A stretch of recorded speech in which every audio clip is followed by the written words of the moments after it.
바우등호 현주 기자, 세상소리 1번지 시사, 세상소리 뉴스 등호 보이스 오브 월드, 진중권 교수가 14일 CBS 박재홍의 한판 승부 출연에 꼴등 후보가 1등으로 둔갑했다며 김기현 대표를 향해 쓴소리를 냈다. 실은 대통령실을 겨냥한 발언이다. 대통령실이 움직여 그런 선거 결과가 나온 점을 이해하지 못하겠다는 진 교수는 공정도 아니고 상식도 아니란 얘기를 꺼냈다.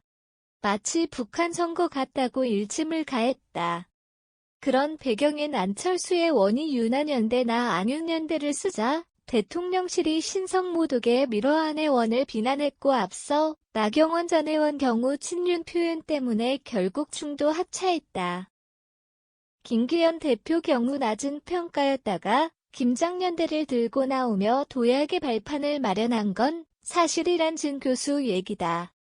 여기에 심평 변호사가 후원회장을 초기에 맡았던 배경도 빠질 수가 없다. 능력이 아니고 대통령께서 점지해 주신 거다는 말로 김기현 대표가 과반 득표했다는 얘기다. 그런 불리한 조건에도 승리한 김 대표를 과소평가했다.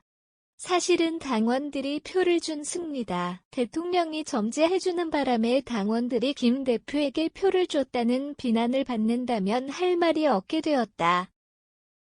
다양한 요인들이 복합적으로 작용하는 선거 과정을 지나치게 단순화한 진 교수 지적도 문제이다.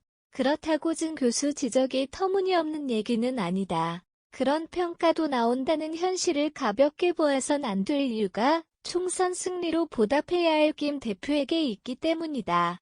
국민의힘이 내년 총선에서 큰 희망을 걸기 어렵다는 김종인 전 위원장 얘기가 전해져진 교수 지적이 가볍지 않아서다.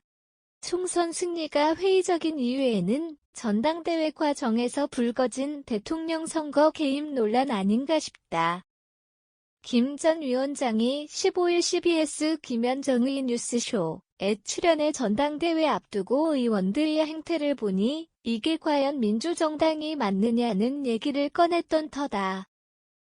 국민 지지를 받을 수 없다는 얘기다. 그는 초선의원 50명이 연판장을 돌려 당대표 출마 후보를 윽박지른 사례를 꺼냈다.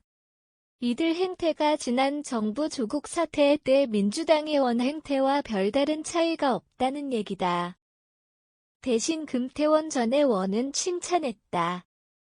소수 목소리 냈다가 민주당 공천을 받지 못했던 금 전 의원 케이스가 국민의힘 공천에서 재연된다면 희망이 없다는 지적이다. 결국 공천을 받지 못할까 두려움 때문 아니겠냐는 그의 말이다. 내년 총선에서 과반을 얻지 못한다면 윤석열 대통령이 임기 동안 국정을 운영하기 굉장히 어려울 것이란 진단은 옳은 말이다. 핵심은 여야 모두 공천권 행사를 어떻게 하느냐에 달려있다. 정말 공정과 상식에 입각해 능력 있는 인물을 지역구에 공천하지 않는 다면과 반 얻기가 어렵다는 지적은 다 아는 일이긴 하다. 김기현 대표가 안철수의 원은 포용하고 이준석 전 대표는 살피지 않아 이를 배척의 미로 받아들인 김 전 위원장은 이 전 대표를 포용하라고 당부했다. 현주 기자 사코파워 @아웃룩, 캄루즈바우.com